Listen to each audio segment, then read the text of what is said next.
Hoy en día se usa el recurso del NAT, Network Address Translation, para esconder una red corporativa, una red de ordenadores interna de la Internet. El programa NAT esconde tu red, esconde el lugar donde están tus máquinas de trabajo, las estaciones de tus usuarios, de forma que no se pueda acceder a ellas desde fuera, desde Internet. Y muchos cortafuegos implementan lo que conocemos como DMZ, o sea, zona desmilitarizada. Como se trata de otra área, sería en realidad otra placa de red que sale del cortafuegos, en donde están los servidores a los que deben tener acceso los usuarios de fuera del Internet. Quien está en la Internet puede acceder a esos servidores, incluso pasando por el cortafuegos. Es el caso, por ejemplo, del servidor de email, el servidor de páginas, el servidor de la web, o el caso del servidor de FTP y a veces algún servidor de SQL público. Las técnicas que veremos ahora van a posibilitar que descubramos reglas de filtrado del cortafuegos para la DMZ, porque la DMZ normalmente no usa NAT. La DMZ normalmente, los ordenadores que están allí, los servidores que están allí, tienen direcciones IP válidas, direcciones IP a las que puedes acceder por Internet. Los ordenadores que están en tu red interna y que están siendo filtrados por NAT, a esos no se puede acceder. En otra videoclase podemos ver cómo acceder a esos ordenadores. Tendremos que invadir algún ordenador periférico, algún ordenador que esté en la frontera entre las dos redes, la Internet y la red interna. En este caso normalmente es el propio cortafuegos. Para conseguir invadir esa red interna, ahora vamos a ver las técnicas de las que disponemos. Para conseguir determinar cuáles son las máquinas que están conectadas a la DMZ, lo primero que hay que hacer es determinar el camino entre la máquina del invasor y la máquina que el invasor quiere invadir. Si hay un cortafuegos en el medio del camino, ese cortafuegos atravesado, digamos, por ejemplo que queremos invadir la máquina de fulano, si el invasor quiere llegar a la máquina de fulano, ese cortafuegos se le atravesará en el camino, estará en el medio. Puede ser un salto, dos saltos antes. Vamos a ver entonces el comando tracerroute, con el que resulta relativamente fácil encontrar la ruta hacia determinada máquina. Aquí estamos usando un sistema operativo Linux. Puede ser una distribución cualquiera, Red Hat, Debian, la que tú prefieras. O puede ser FreeBSD, Solaris, AX, cualquier Unix.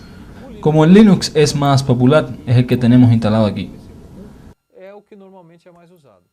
Algunos de nuestros experimentos los podemos hacer en Windows también. Todos estos experimentos serán por línea de comandos. Incluso en Windows serán por línea de comandos. Es cierto que hay herramientas con interfaz gráfica que sin duda son más bonitas, pero la línea de comandos nos da mucho más poder de fuego. Bien, en nuestro Linux vamos a abrir un terminal y vamos a escribir el comando tracerroute para determinar la ruta entre esta máquina aquí y una máquina cualquiera de Internet. Por ejemplo, el servidor de Digerati. Vamos a poner tracerroute, es muy simple, solo tracerroute y el nombre de la máquina de destino. El comando va a examinar todas las máquinas que están en el medio del camino entre la máquina invasora y la víctima y nos va a proporcionar una lista con todas esas máquinas. Normalmente esas máquinas son enrutadores, encaminadores de Internet, que los proveedores de servicio tienen para interconectar todas las unidades de la red, para interconectarse entre sí. En realidad Internet es una gran ensalada de redes interconectadas por enrutadores o encaminadores. Vamos a poner aquí tracerroute www.digerati.com.br y vamos a ver el resultado del comando. Veamos.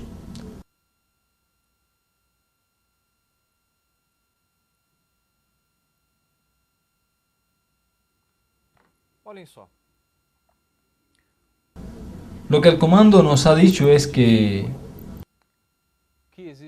hay 12 saltos, o sea, además de la máquina de destino, el blanco, que es el servidor donde se hospeda la página de Digerati, hay 11 encaminadores más, porque el salto 12 es el salto entre el último encaminador y la máquina blanco, la máquina a la cual estamos atacando.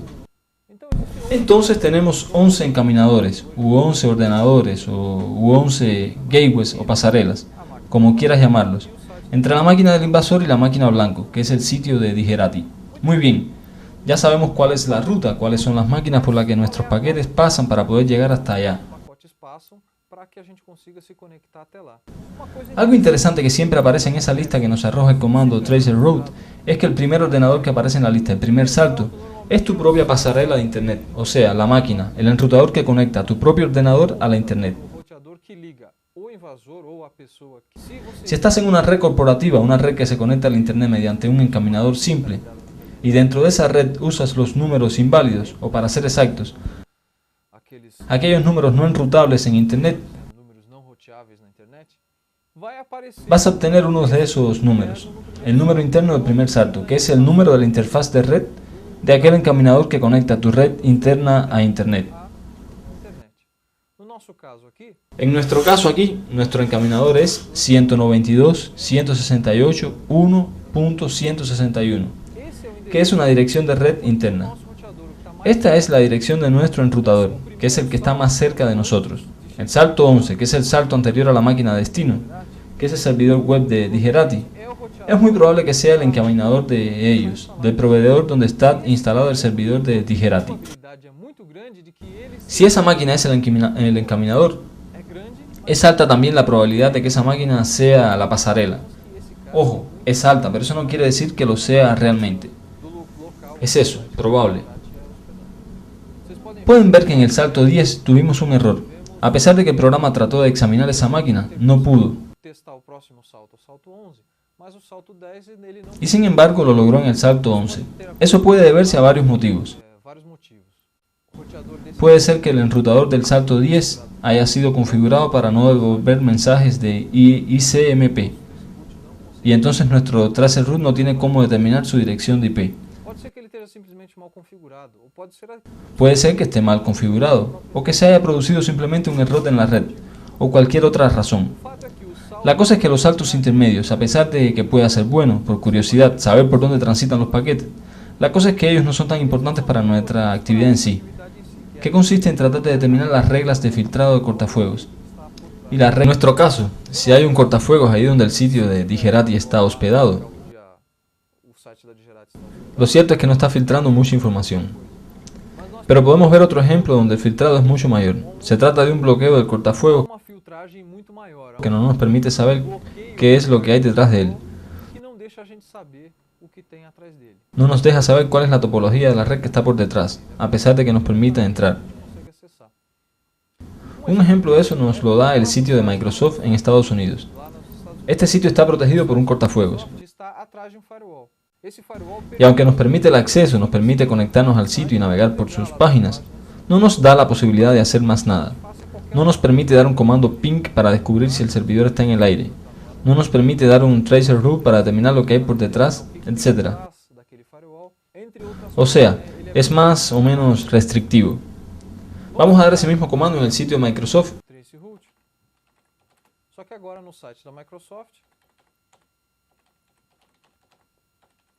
Y vamos a ver qué nos dice.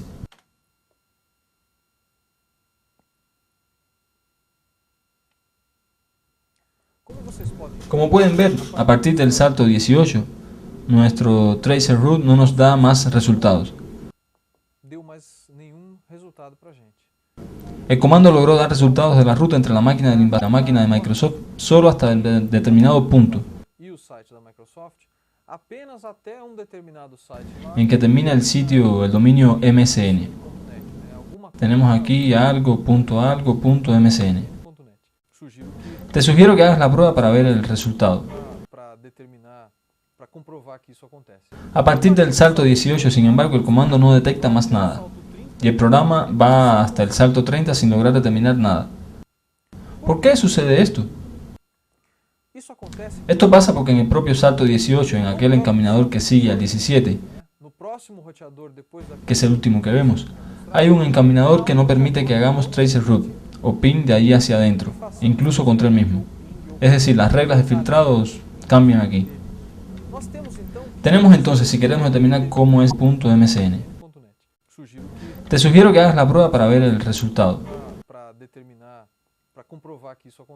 A partir del salto 18, sin embargo, el comando no detecta más nada, y el programa va hasta el salto 30 sin lograr determinar nada. ¿Por qué sucede esto? Esto pasa porque en el propio salto 18, en aquel encaminador que sigue al 17, que es el último que vemos, hay un encaminador que no permite que hagamos tracer route o ping de ahí hacia adentro, incluso contra el mismo. Es decir, las reglas de filtrados cambian aquí. Tenemos entonces, si queremos determinar cómo es